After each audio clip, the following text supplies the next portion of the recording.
Hello बंधुসকল welcome back to my channel. मैं आज बनाम मुगुर दाली दी माछर मूर ताके आपनालोকৰ লগত शेयर কৰিবলৈ ওলাইছো। ভাল লাগিলে মোৰ চেনেলটো লাইক शेयर एंड सब्सक्राइब কৰিবলৈ নাপাহৰিব।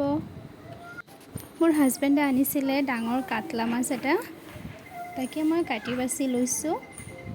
এতিয়া মাছখিনি ধুনীয়াকৈ ধুই ল'ম।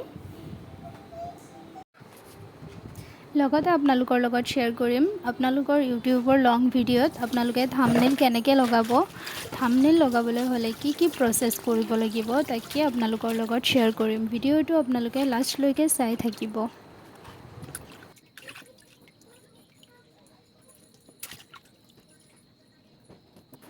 আপোনালোকে যদি থাম্বনেইল লগাবলৈ বিচাৰে তেতিয়াহ'লে আপোনাৰ মোবাইল নাম্বাৰটো ইউটিউব চেনেলত ভেৰিফিকেশ্যন কৰাব লাগিব। এইটো মেণ্ডেটৰী হয়, নহ'লে আপোনালোকে থাম্বনেইল লগাব নোৱাৰিব। আৰু যদি আপোনালোকে থাম্বনেইল লগাব বিচাৰে তেতিয়াহ'লে আপোনালোকৰ যদি ইনশ্বৰ্ট এপ নাই বা VN এপ নাই তেতিয়াহ'লে আপোনালোকে ডাউনলোড কৰি লওক। মই পিছে ইনশ্বৰ্ট এপতহে বনাওঁ।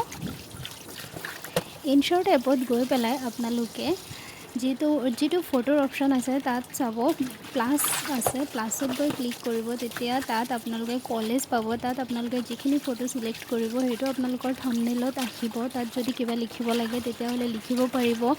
ৰেচিপিৰ নাম বা আপোনালোকে কি ক'ব বিচাৰিছে সেইটো আপোনালোকে লিখিব পাৰিব।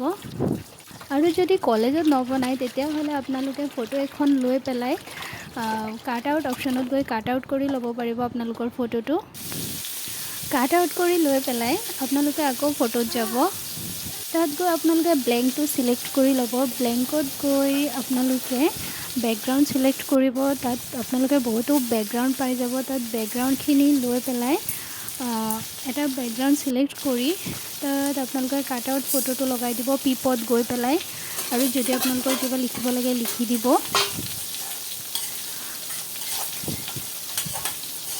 সেইফালে মই মাছখিনি ধুই পেলাই মাছখিনি ধুনীয়াকৈ ভাজি লৈ আছোঁ আৰু সেইফালে মগুৰ দালি লৈ লৈছোঁ। মগুৰ দালিখিনি ধুনীয়াকৈ ভাজি ল'ম। কেৰাহীত তেল নিদিয়াকৈ ভাজি পেলাই সেইফালে মোৰ মগুৰ দালি ভজা হৈ আছে।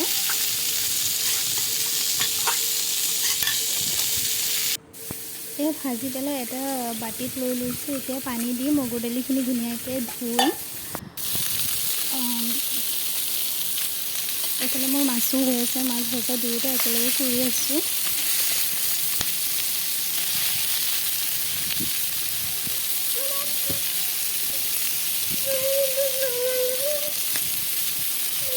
মগুৰ দালিখিনি ধুই লৈছোঁ। ধুই লোৱাৰ পিছত কেৰাহীটো আকৌ বহাই দিছোঁ। কেৰাহীত পানী দি পেলাই উতলাই তাত মগুৰ দালিখিনি দি দিছোঁ ফুটিবলৈ ধুনীয়াকৈ। 70% যেতিয়া আপোনাৰ মগুৰ দালিখিনি কুক হৈ যাব তেতিয়া নিমখ দি দিছোঁ। লগতে হালধি গুড়ি অলপ দি দিছোঁ। এইফালে মাছৰ মূৰখিনি লৈ পেলাই তাত নিমখ হালধি ধুনীয়াকৈ মিহলাই মিক্স কৰি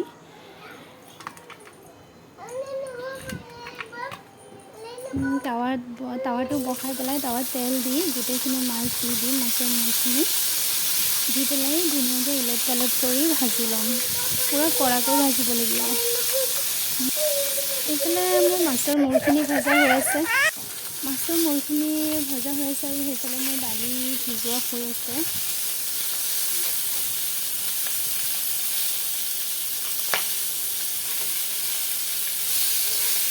তাৰ মাজতে মই দালিৰ কাৰণে পিঁয়াজ, তেজপাত, বিলাহী কাটি লৈ আছোঁ। এইফালে মোৰ আধাখিনি মাছ ভজা হৈ গ'ল। এয়া মই পিঁয়াজ কাটি লৈছোঁ, লগতে বিলাহী কাটি লৈছোঁ। এতিয়া মোৰ মগুৰ দালিখিনি 70% কুক হৈ গ'ল। এতিয়া আকৌ কেৰাহীখন ধুই পেলাই সেইখন কেৰাহীতে মই দি দিম তেল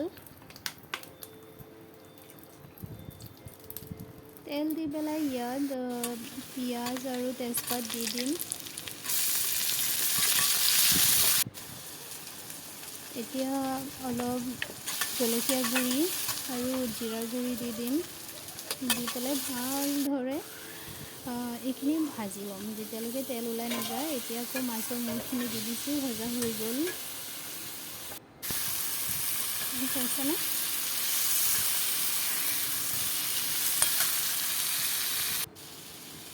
এতিয়া মই ইয়াত দালিখিনি ঢালি দিম। লগতে মই কেঁচা জলকীয়াও দিছিলোঁ, সেইটো ক'বলৈ পাহৰি গ'লোঁ। এয়া মোৰ মগু দালি হৈ গ'ল। আপোনালোকে আন্দাজমতে আৰু অলপ পানী দিব পাৰে যদি আপোনালোকৰ ভাল লাগে। মোৰ ভিডিঅ'টো লাইক, শ্বেয়াৰ এণ্ড ছাবস্ক্ৰাইব কৰিব। Bye bye, thank you so' much for ৱাচিং।